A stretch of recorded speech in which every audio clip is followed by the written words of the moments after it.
Hey everybody, I'm Matthew Morris, and in today's video, what I want to do is take you from a straight out camera, raw file, to the final look and feel of those black and white photos that I've been showing you in all these videos here, especially the ones inside of Atlanta's MARTA subway system. Now, behind me is this photo here. This is raw, straight out of camera, taken on this 6-year-old XT1. This is printed on a gloss metal. I know there's a little bit of a reflection here from the lights, but as you can see, this looks beautiful. It just pops. It's very thin. It's a print shop here in Atlanta. They do these, I'll link them below, and they have these pieces of 3/4 inch plywood. They routed this little section out here so you can just basically put a couple screws. There's some foam there glued. This side right here is 24 inches tall and it's 36 inches wide. Right, so that's 2 feet by 3 feet. That's from the XT1. So let's go through the process of turning this straight out of camera shot into this look. Okay, so as you can see here, I have my original shot from that day. Now I've marked it 5 stars, so this is the one I want to edit. In color, it actually looks really good. I like the shot in color, but I like doing this stuff in black and white, so we're going to do it in black and white. So the first thing we're going to do is hit Acros as our film simulation. Now you can do that with a green filter, a red filter, or a yellow filter. It's really up to you. I tend to just stay with the regular Acros.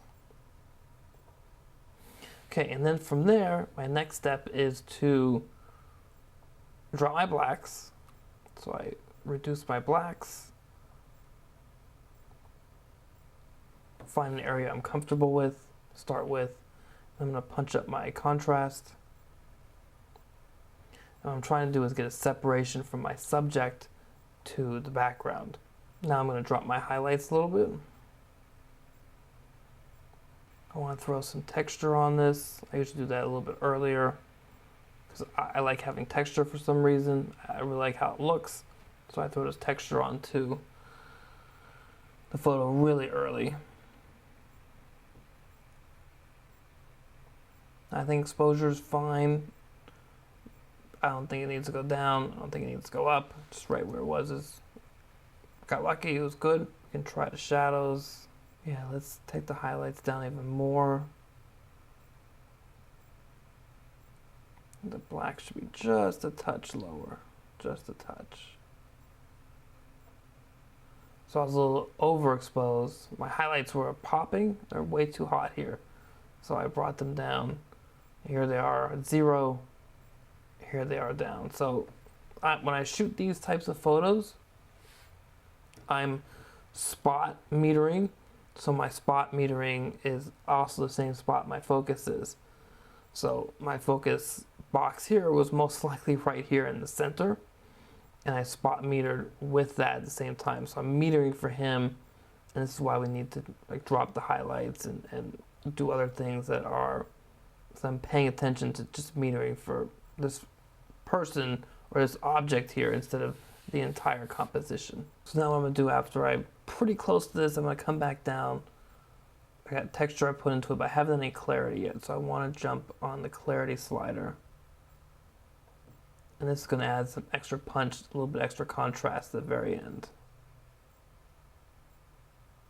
And maybe somewhere around here. Now you can see the door separation from the individual standing there.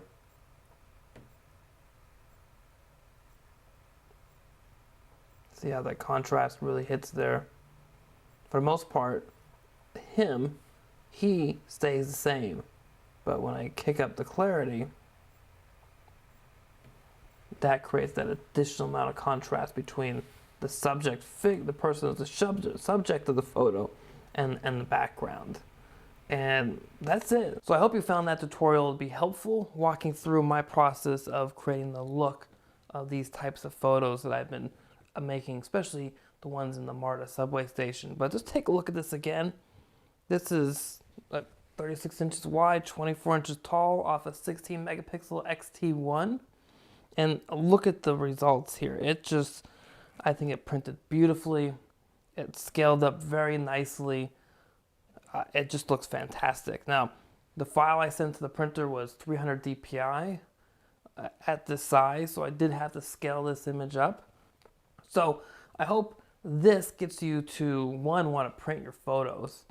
It wasn't inexpensive. This definitely cost some money. I mean, it's something I'm going to look at for years to come. It's something that I'm going to put up in my office.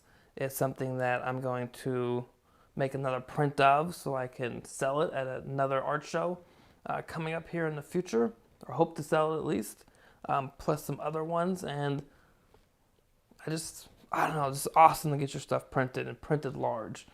Printed small is nice too, but getting it printed large is just really, really cool. All right, well, that's it for this video. I hope you liked it. Let me know. Leave that in the comments below. Otherwise, like, share, and subscribe, and go out and make life an adventure.